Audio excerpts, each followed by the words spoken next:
Hello, Abdi Academy family. How are you doing? Today we are going to discuss grade 11 and 12 English part 9, which is about task taking strategy for reading. Kutaan kun kutaa isin kanaan dura akka irratti hojjetamuuf kallattii adda addaa gaafachaa turtan yoo ta'u, waa'ee test taking strategy for reading yookaan immoo paaseejii keessaa akkamittiin gaaffilee deebisuu dandeenya, akkamittiin paaseejii hojjechuu dandeenya kan jedhu strategy very useful strategy ta'an hojii ilaaluuf deemna. So don't forget to like, share and subscribe. Let's get on. Today we are going to discuss the useful strategy to do reading questions, reading passage questions, and the common questions can be asked from a given passage, and the related examples are what we are going to discuss together.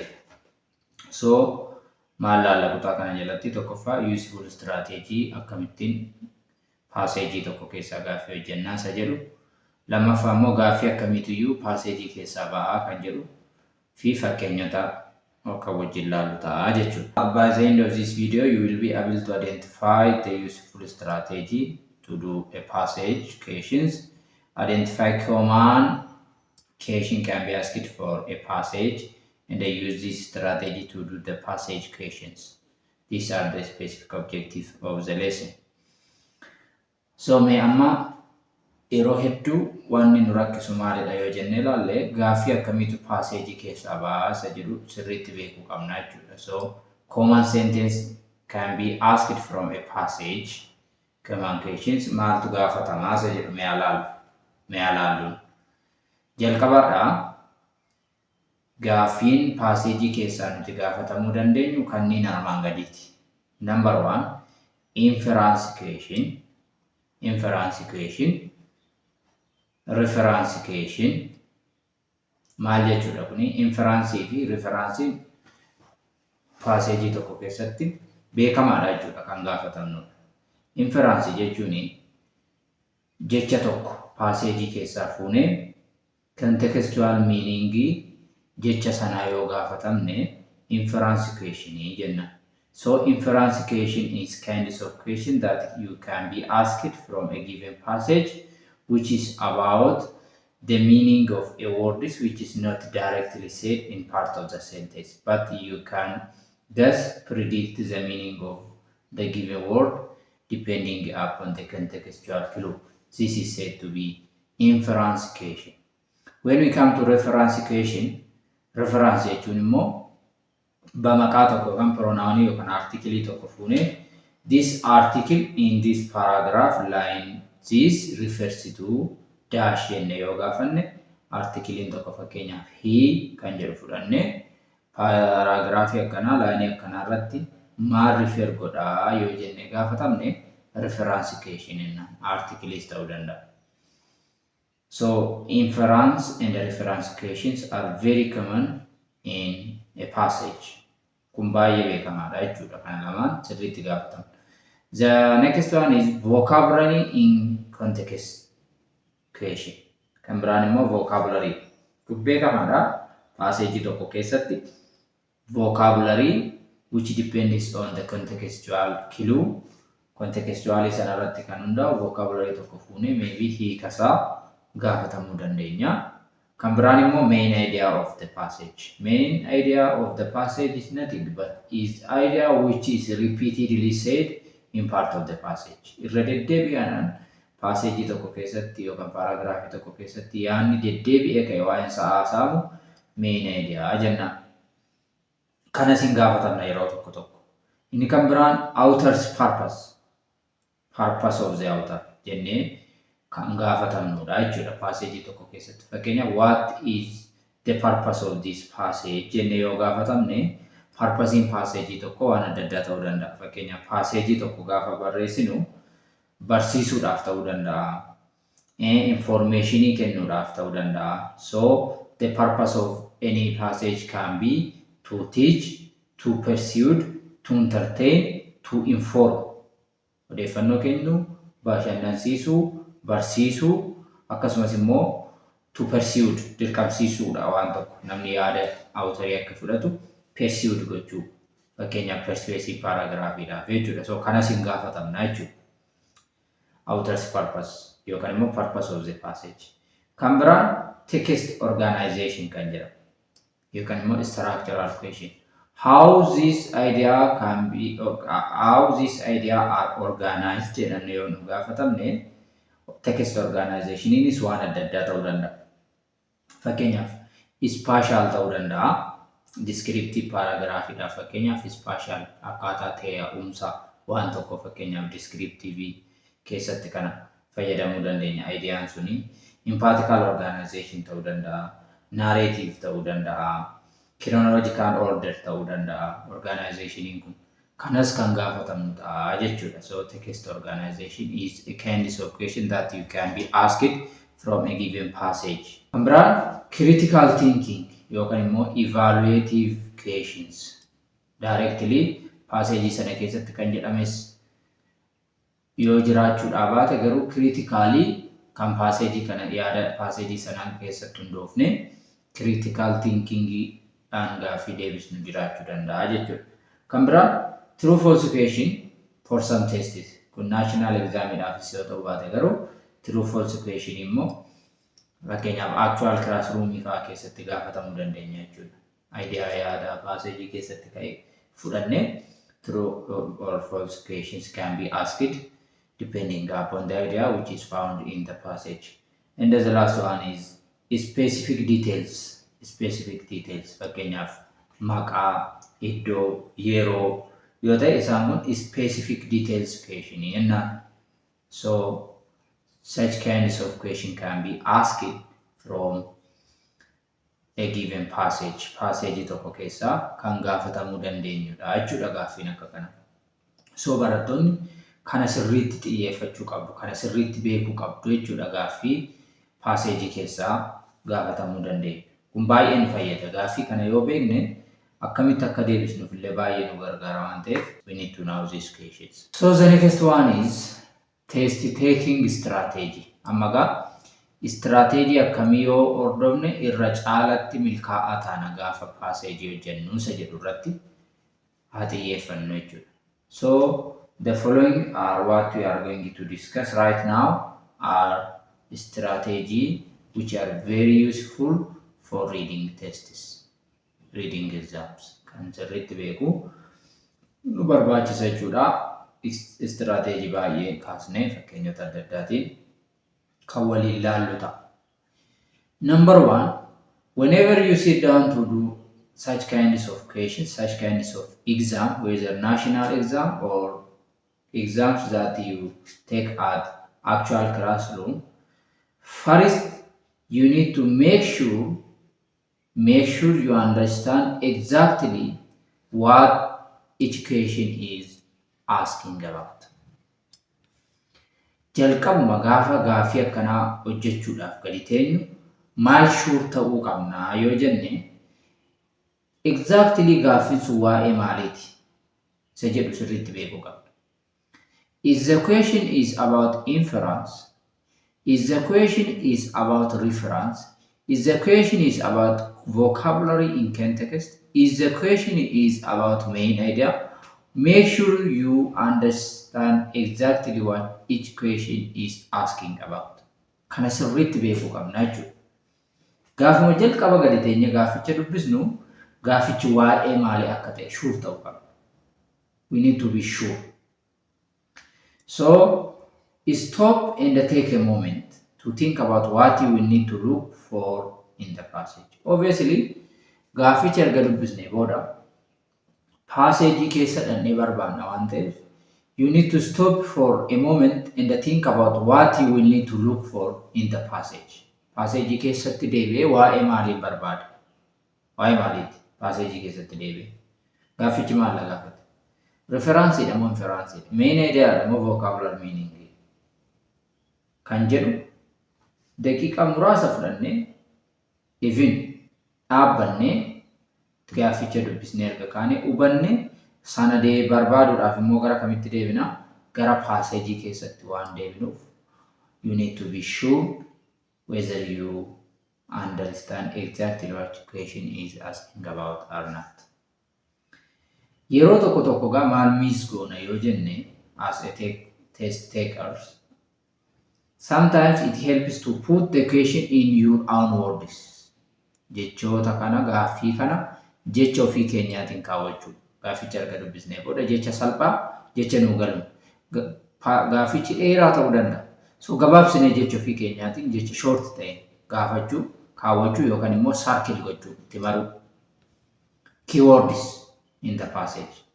Fakkeenyaaf keywords in passage keessa maal faati? Fakkeenyaaf not, least, cause, effect, first, last, and extra. Kana sirriitti jala murree beeku.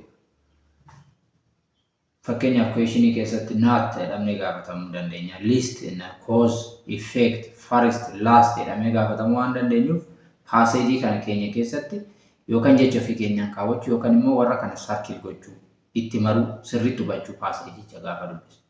Isaan kan supporting details ta'uu danda'u, dhimmoota deeggarsaa yaada ijoo deeggaran ta'uu danda'u. Garuu isaan kana sirriitti adda baafnee jala murree itti marree qabachuu qabnaa jechuudha.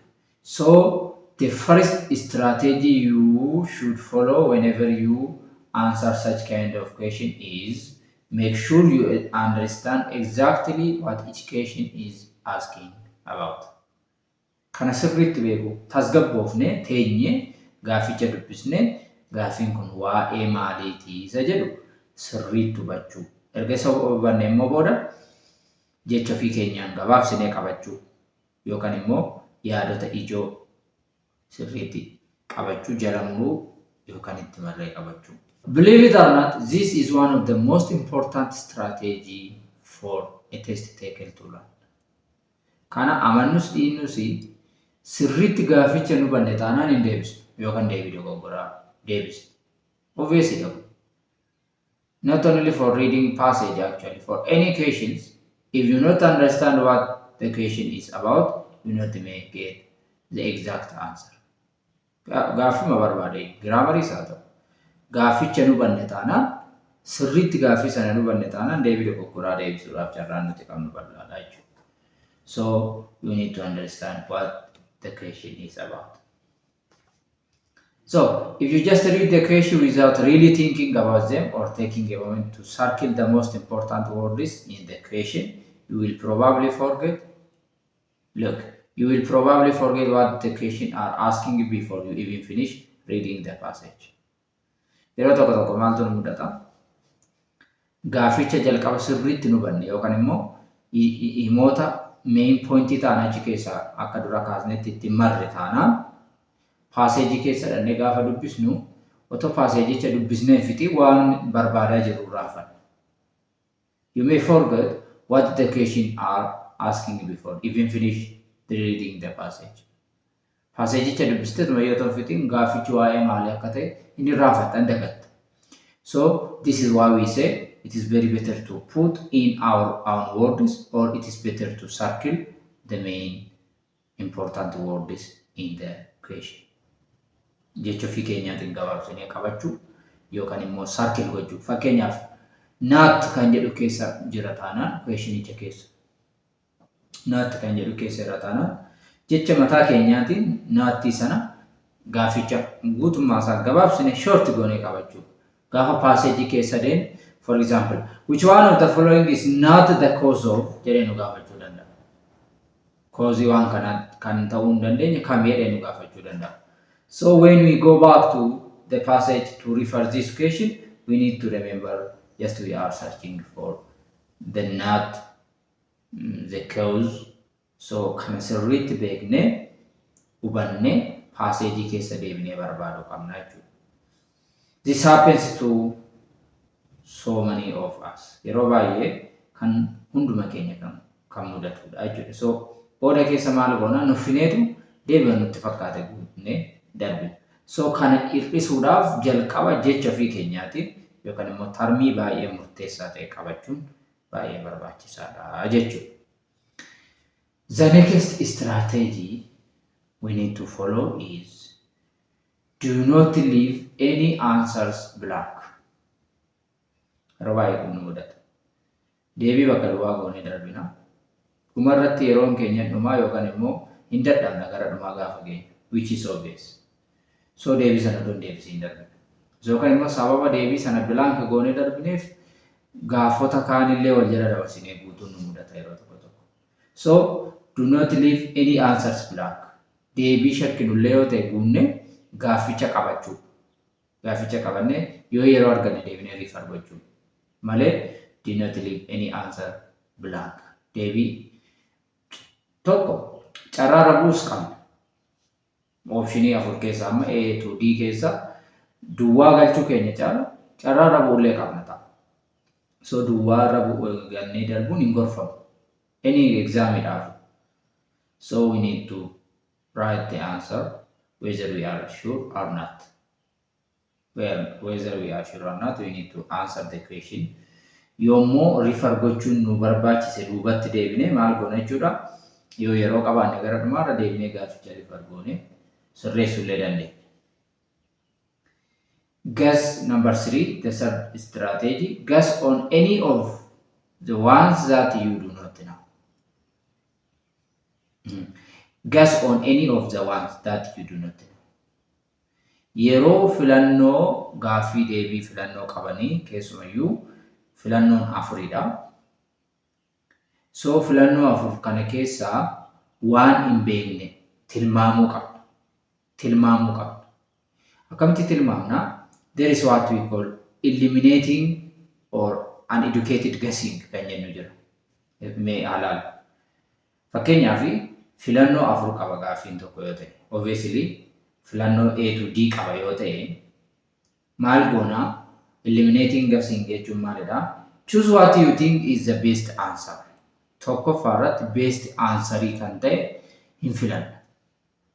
Yoo best answerii sana filachuun nu rakkise ta'e immoo warra deebii ta'uu hin dandeenye lamaan keessaa balleessina. Lamaan keessaa balleessina. At least deebii ta'uu hin danda'an jennee kan yaadnu lamaan keessaa eliminate goona. Eliminate gaafa goonu tokkoon ishii 25% qabdi. Choose A to D. Parsantii 100 walitti arfan isaanii. Fakkeenyaaf lamaan isaanii deebii akka hin taane barree yoo keessaa eliminate goone filannoo keenya gara kamitti salphifne yeroo we eliminated to 15%. Gara parsantii 50tti gadi fidne irraa jechuudha. So one of the two can be an answer, whether we are sure or not.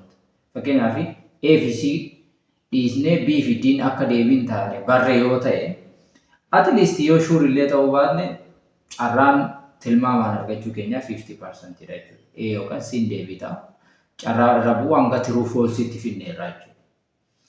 So during this you can put teeny pencil mark next to the numbers that you guessed at your answer sheet and go back to them after you have finished.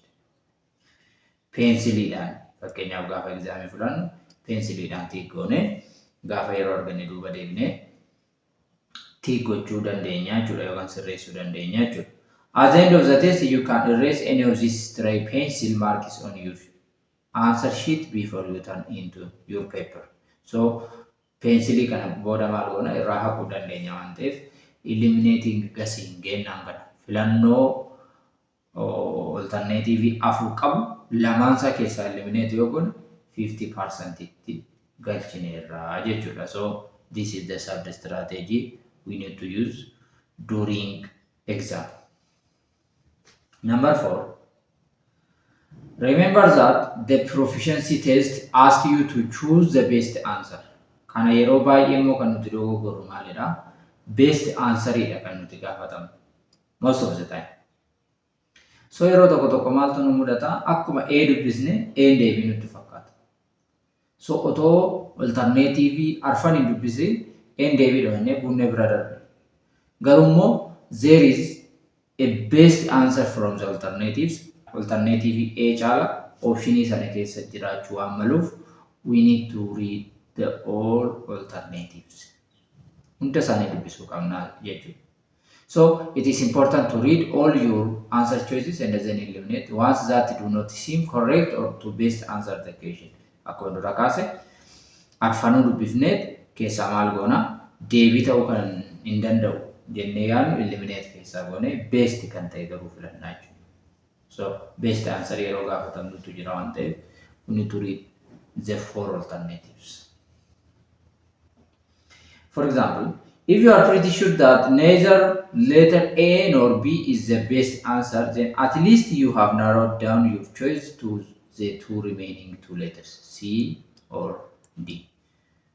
So, yeroo tokko tokko gaa filannoo afur keessaa dhiphifanneetu gara filannoo lamaatti finnaa jechuudha. But we are not sure whether A nor B is the best answer.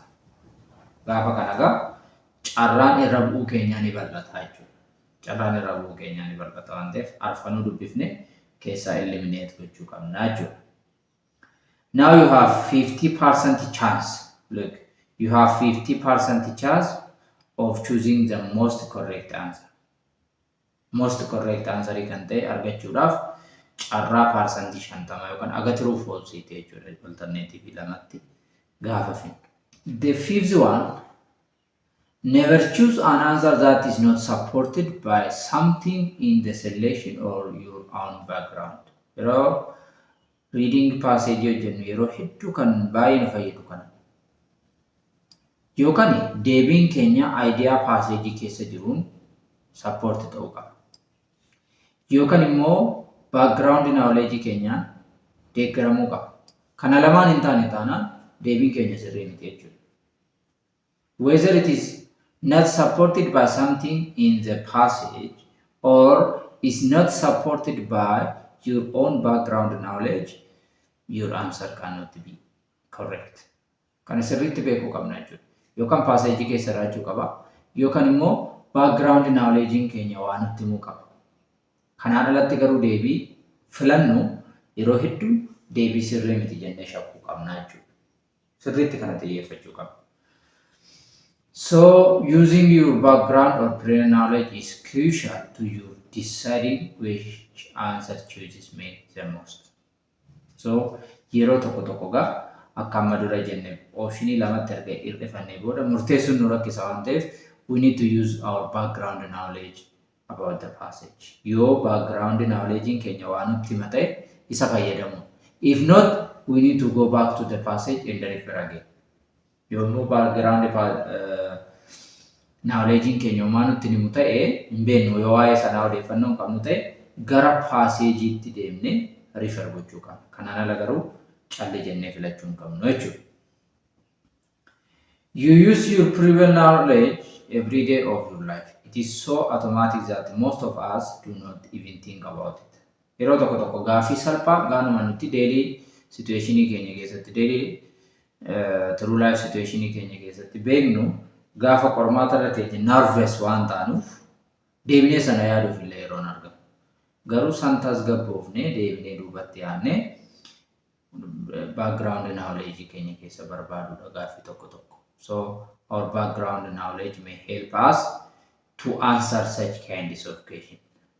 Deebii akkasii sirriitti xiyyeeffannee ilaaluu qabna jechuudha. So anyways, deebii yookaan idea passage keessa hin jirren support hin taane yookaan background knowledge keenya irratti kan hin hundoofne by no means filachuu hin qabnu jechuudha. By no means kana filachuu hin qabnu. So kana sirriitti qalbeeffachuu qabna. Let's see this example together. Fakkeenya kana waliin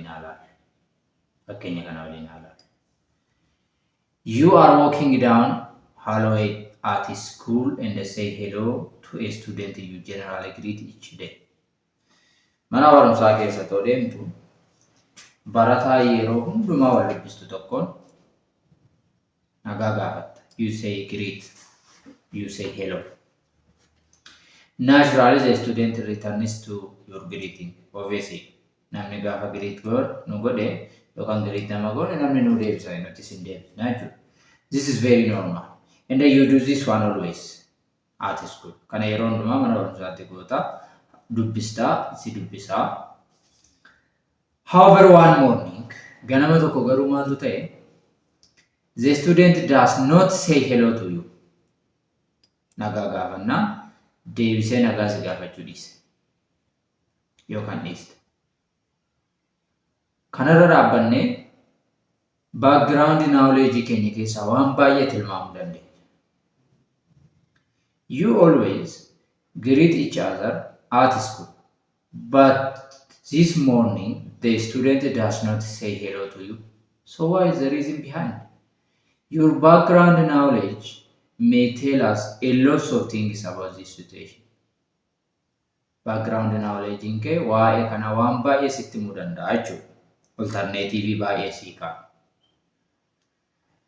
For example, first, he or she may not have seen you. Sin argine. Bakka nan argineet. Kana background knowledge keerraa tilmaamte. Durna dubbisa kana dubbisti har'a garuu kan naan deebisneef waan nan argineef jettee background knowledge keerraa tilmaamte. Okay. You say no again because the person looked right at you. Deebiteen bolakkisaa addamoo maaliifi akka nan argine hin jenneef immoo kallattiidhaan si ilaalaa jira waan ta'eef.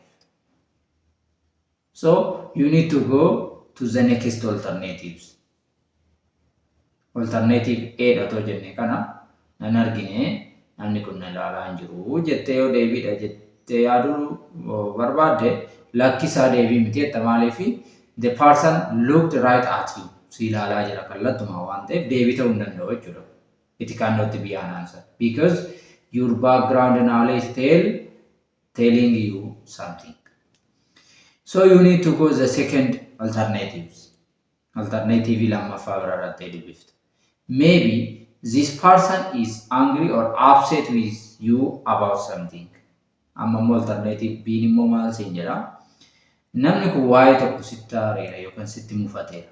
Sababni isaa dursi dubbisaarra siin dubbifne. So waa sitti mufateera jedhee immoo sitti hima background knowledge. Background knowledge sitti hima jechuudha.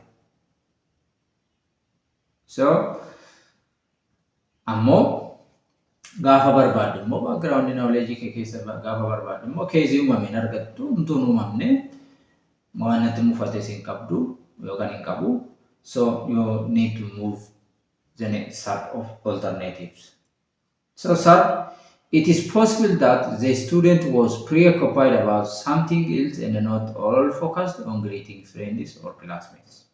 Waan ta'e tokkoon qabameera hojii wayii tokkotti qabameera waan ta'eef busy ta'eera waan ta'eef so sababa kanaatiif har'a nama hundumaa dubbisaa hin jiru jetta. Jettee yaadda. Sammuun isaa walitti qabameera yookaan qabamteetti hojii wayiitti hin qabameera nama hundumaa dubbisaa hin jiru ana bichaa miti keessiin isaa ana bichaadha akka wal qabatu miti jettee yaadda. These are alternatives, chances. So you will not feel comfortable until you either find out why you were ignored or the student greets you with a friendly hello the next morning.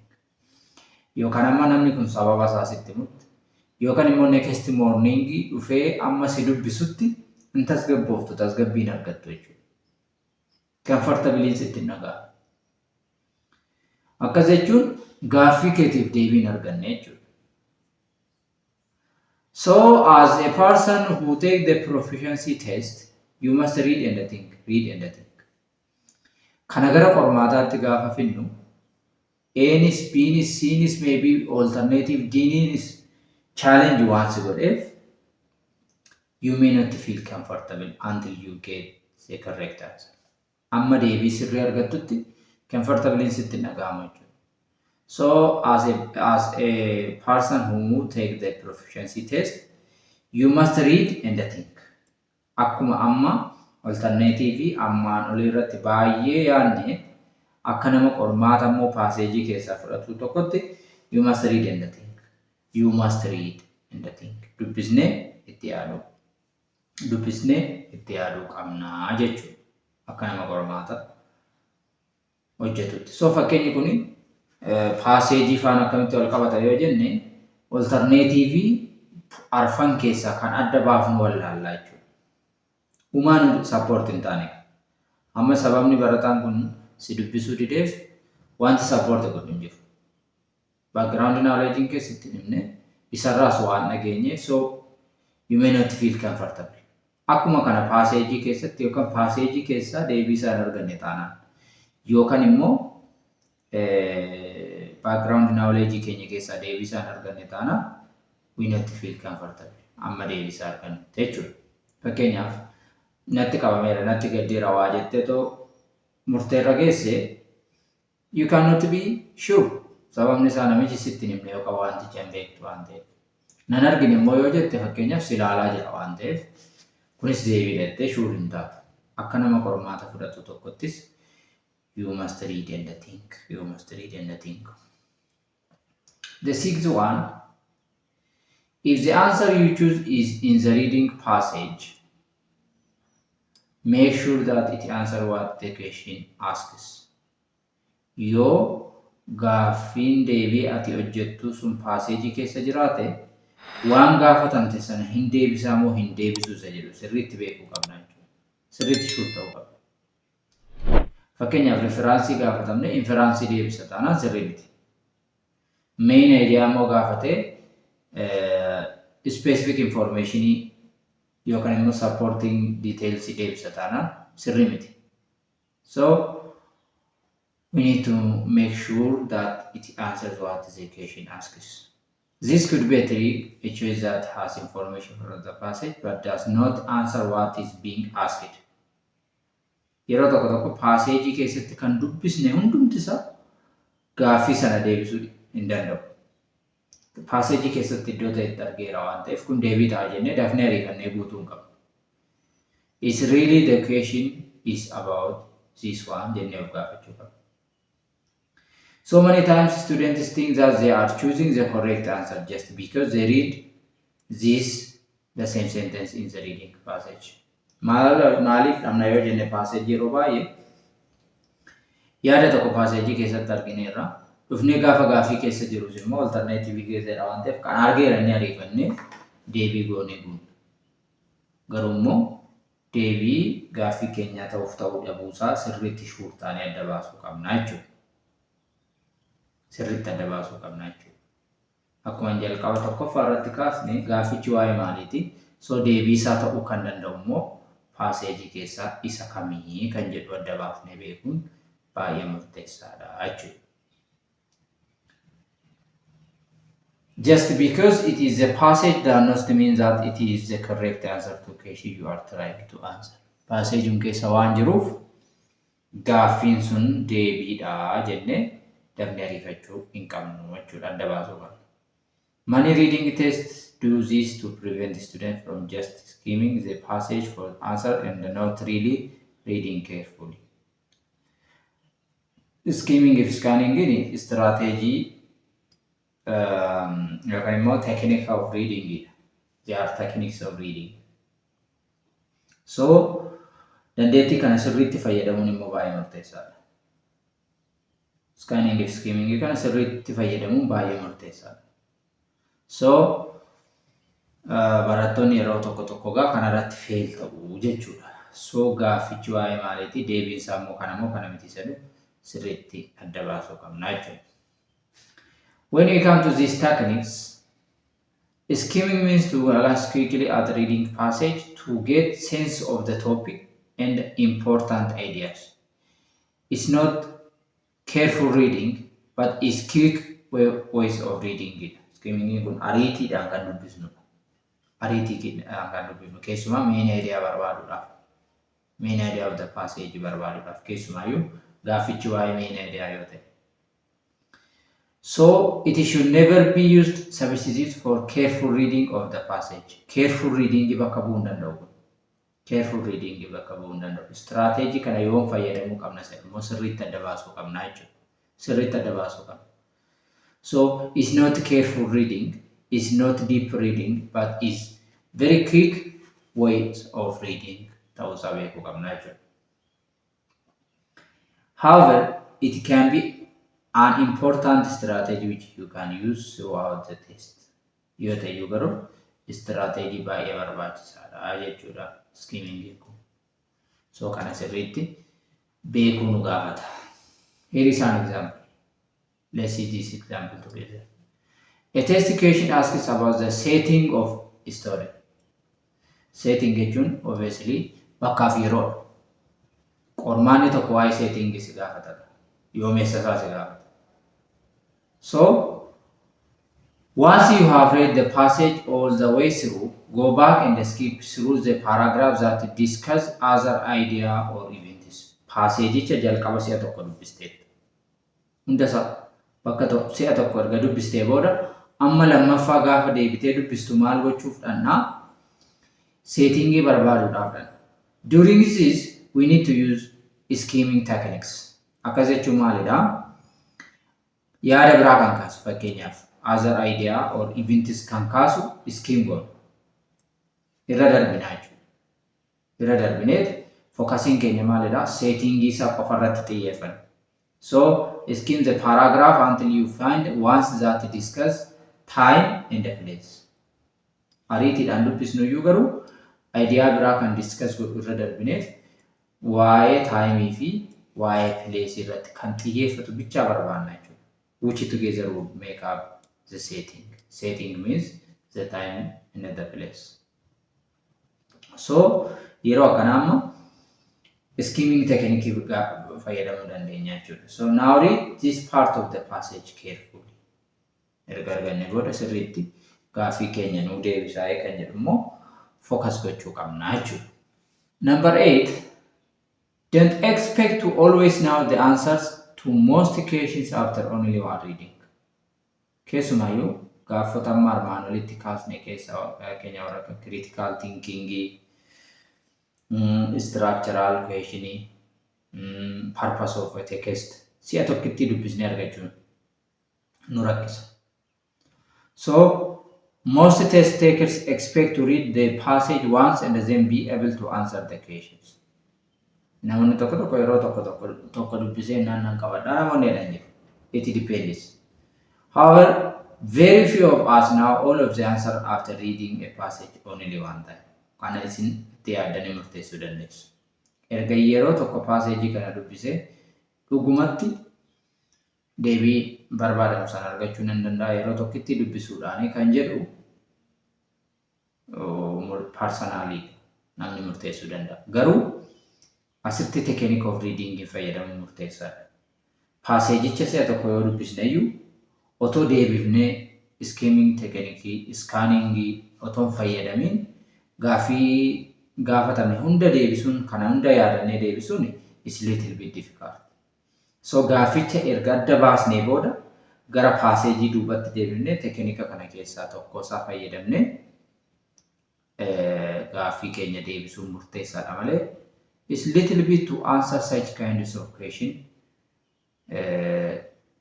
by reading only one time overall the passage kana deebisuun nutti ulfaataa jechuudha yeroo tokkitti passage'icha dubbisne. So technique of reading kanaaf fayyadamne yeroo baay'ee.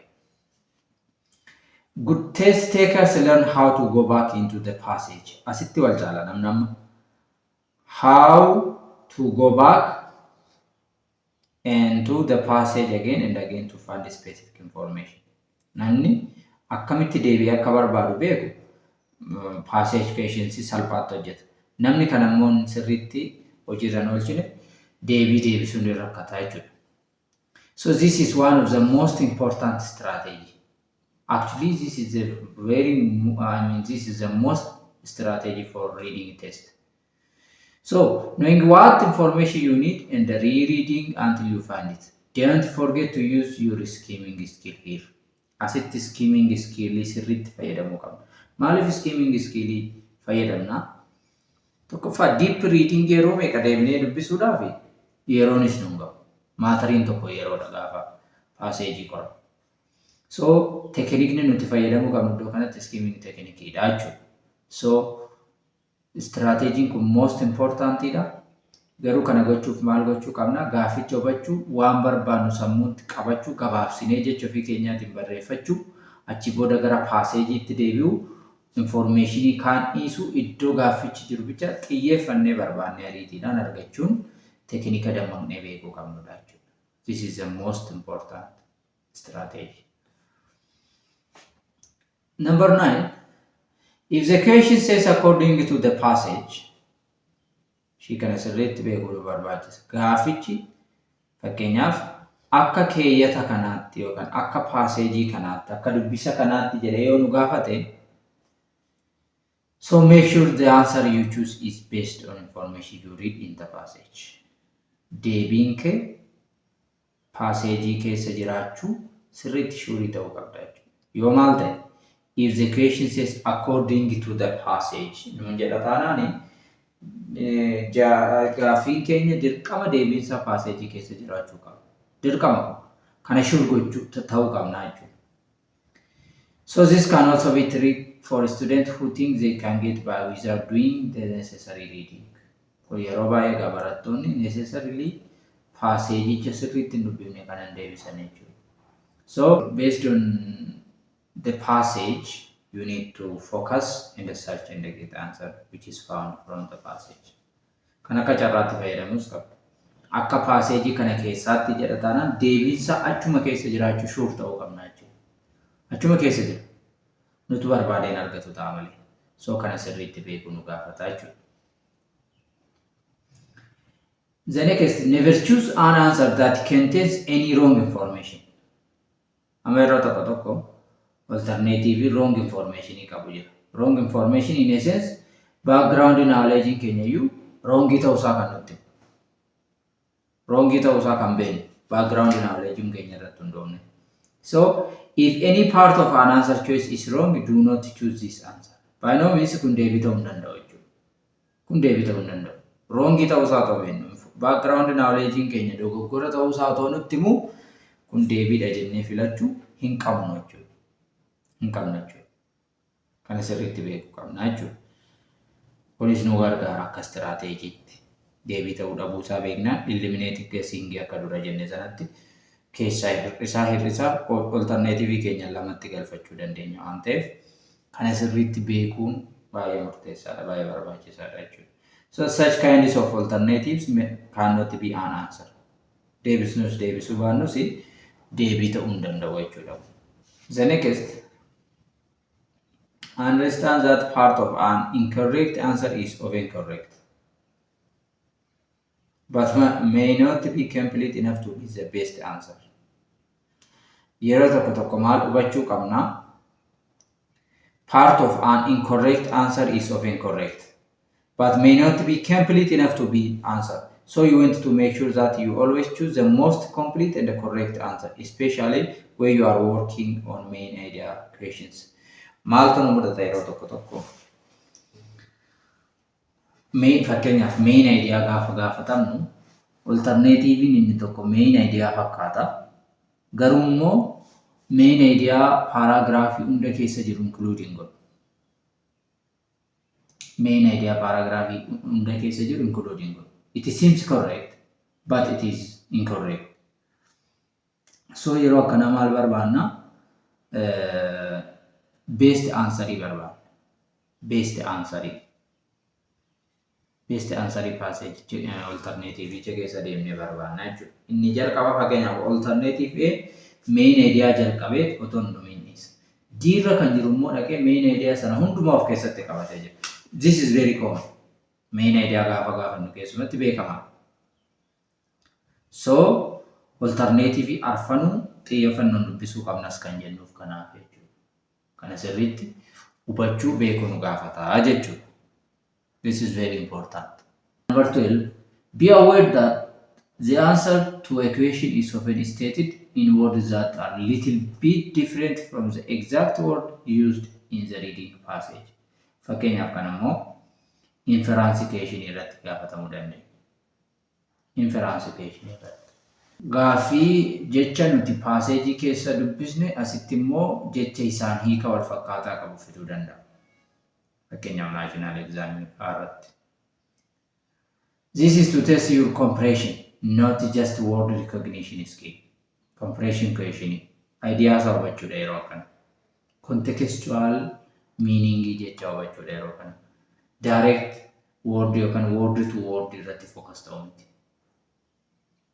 Word to word irratti focus ta'an yoo taane synonym jecha tokko yoo fide little bit challenge ta'ana jechuudha. So if this were all that expect of you as a student, you could pass this test in elementary or middle school. Here is an example.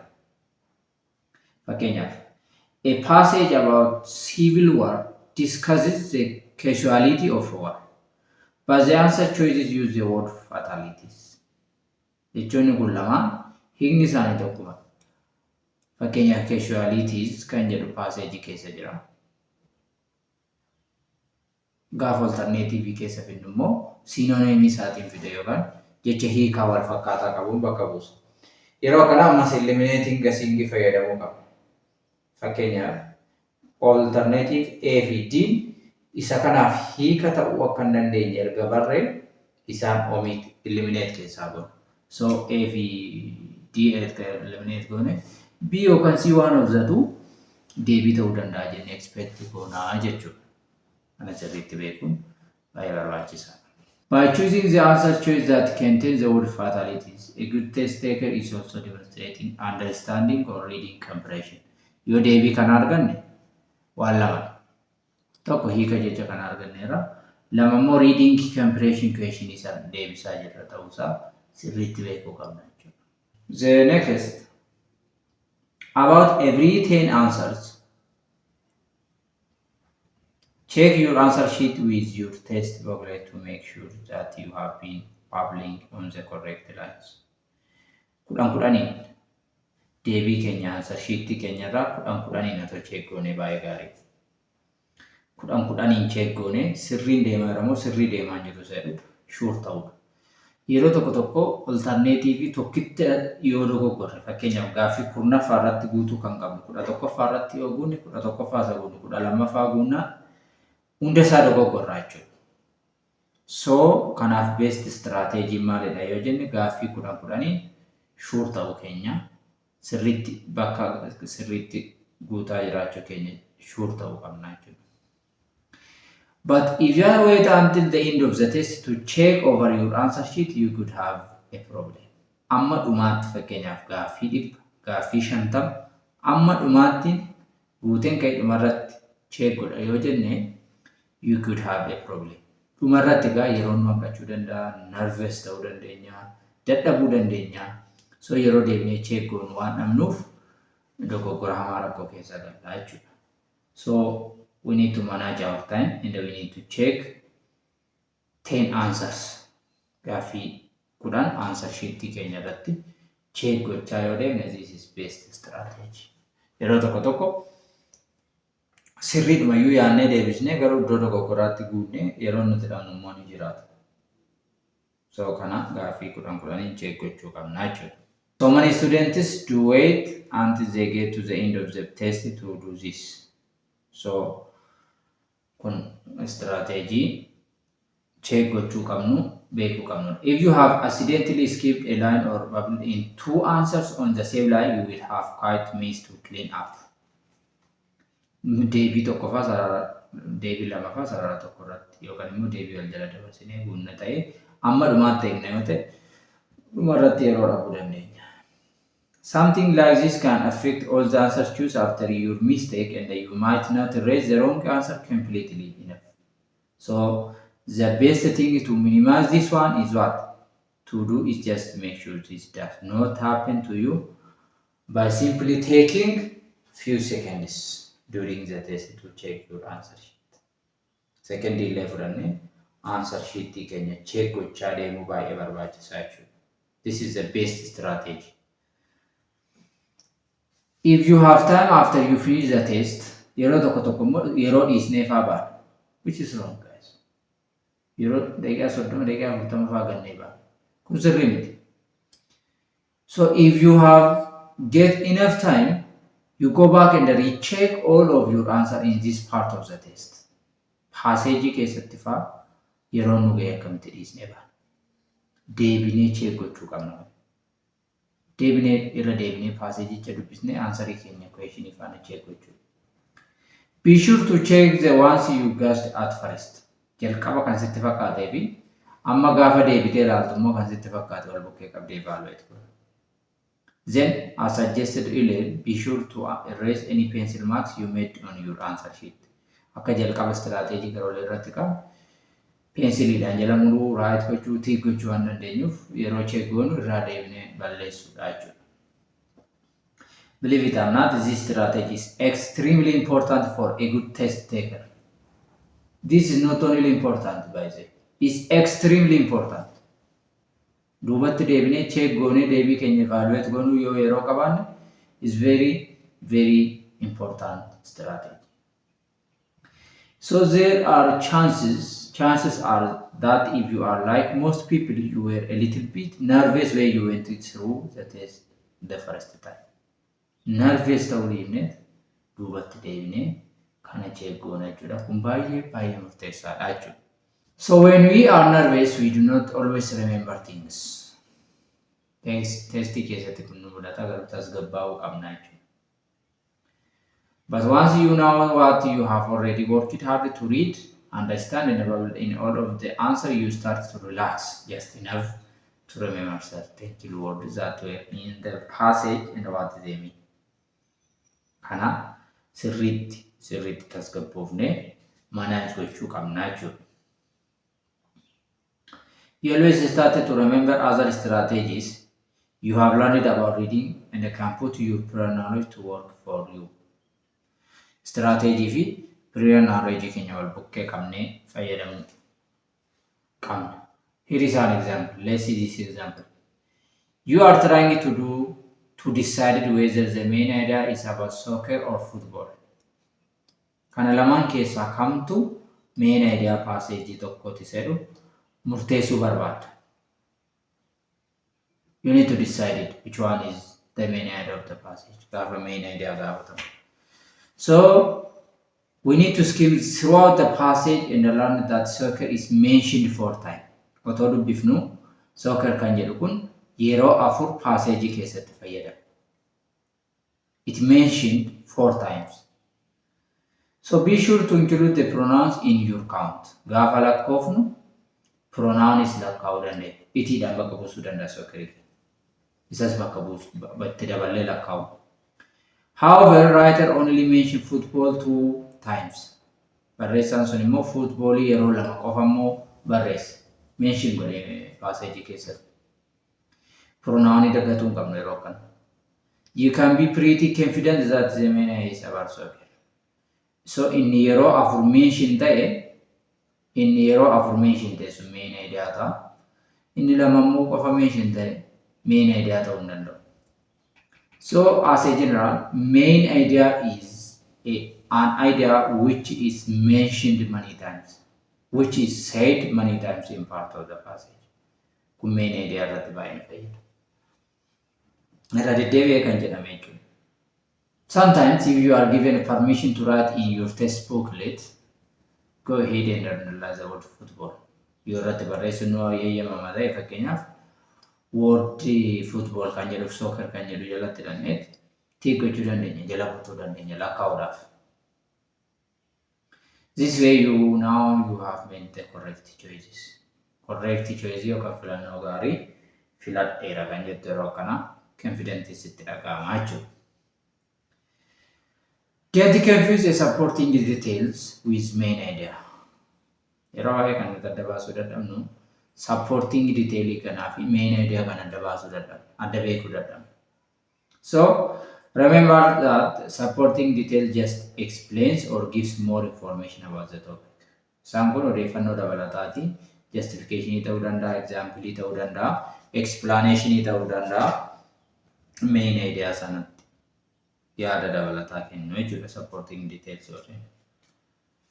So think about the paragraph you have written in your English classes when your teacher have told you to be sure to write about 8 or 10 sentences that explain about your topic sentence or main idea.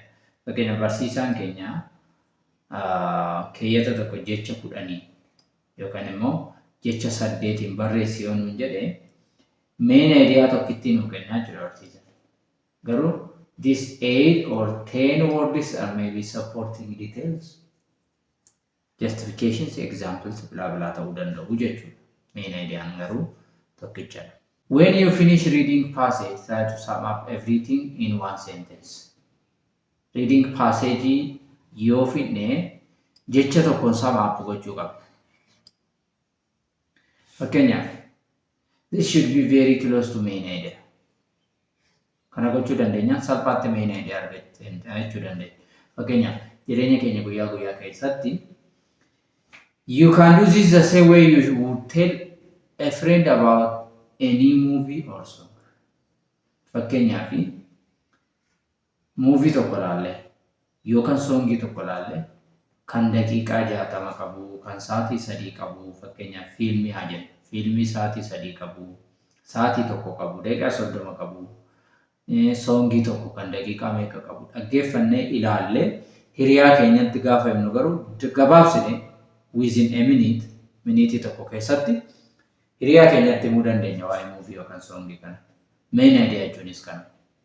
Paaseejii bal'aa dubbiftee paaseejiin kun waa'ee akkanaatiin very short and precise gaafa himnu main idea jechuudha.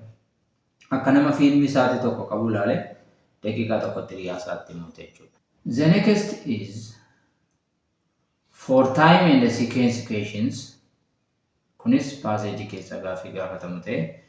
Don't always expect to find all of the event given to you in correct order in the passage.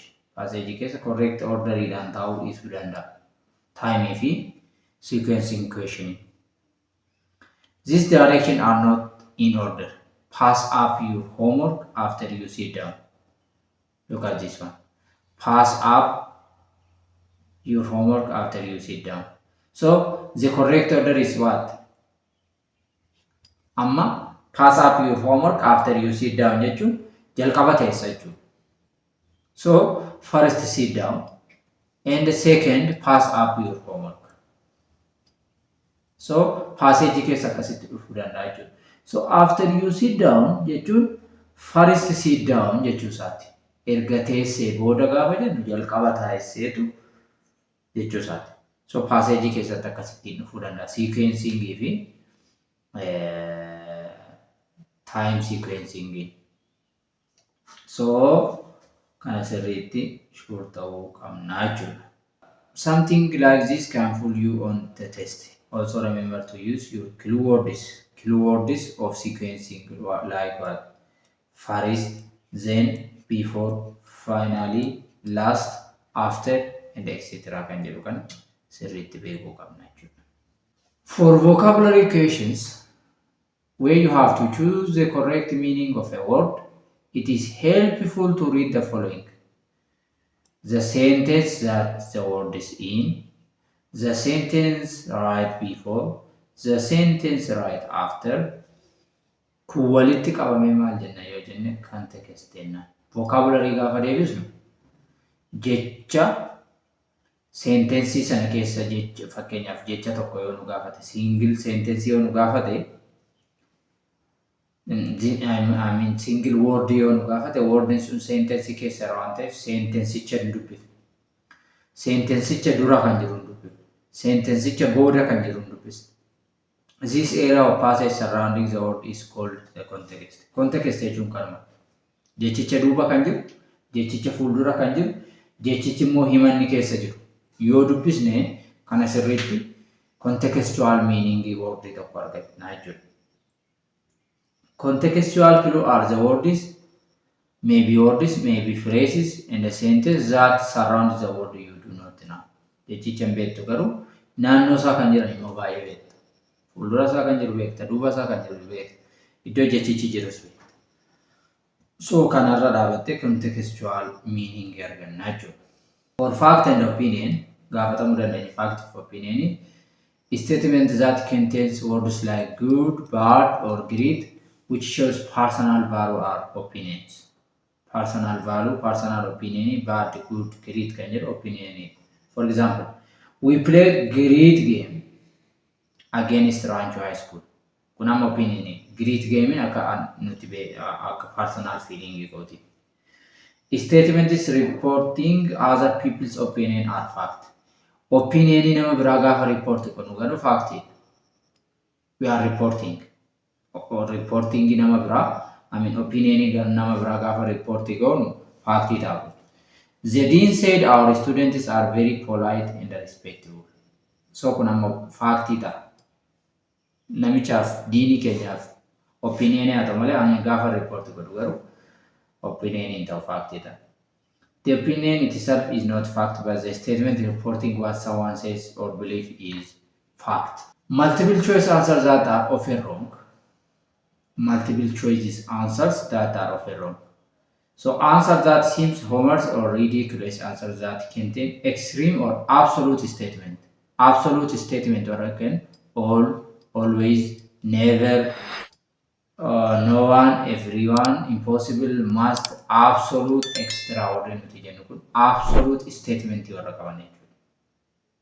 So answer choices that are almost exactly alike or say the same thing in different orders.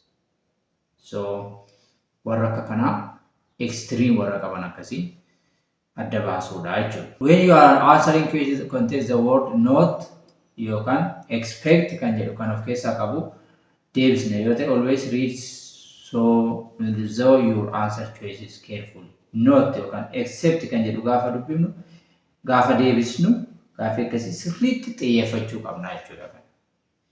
You can answer three of the answer choices with yes based on what you read in the passage.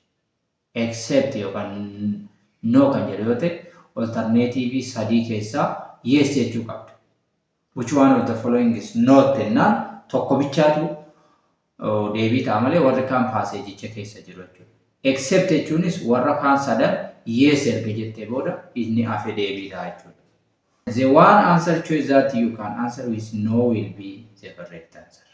Warra kaan yes jette no kanati jettuun garuu paaseejicha keessaa akka not yookaan acceptidhaan gaafatamte taanaan isa not ati jette deebii ta'a jechuudha. Be aware of the three types of question you will have to answer. Three kinds of question. Number one, write their question. Passage keessa kallattiidhaan kan jiru. So where the answer can be found, write there on the passage. Think and search questions. Yaaddeemmoo kan barbaadu.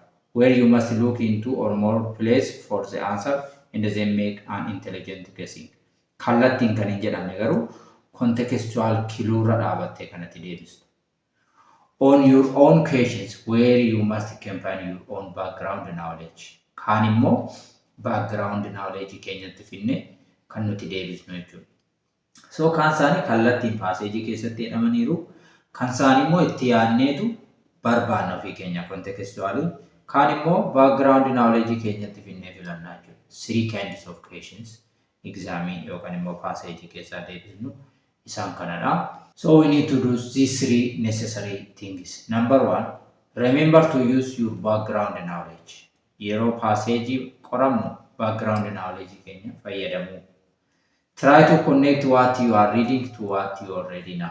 Waan dubbisaa jirru kan ammoo waan duraan beeknutti fidu background knowledge keenyatti firoomsu. Background knowledge keenya faana wal dhiita yoo ta'e deebiin ta'u jennee murteessu. Inni dhumaan read and think. Dubbisnee sirriitti itti yaaduudha. This all are about test taking strategy for reading. Thank you very much. This is Abdi Academy. Learn smart, shine bright. Thank you very much.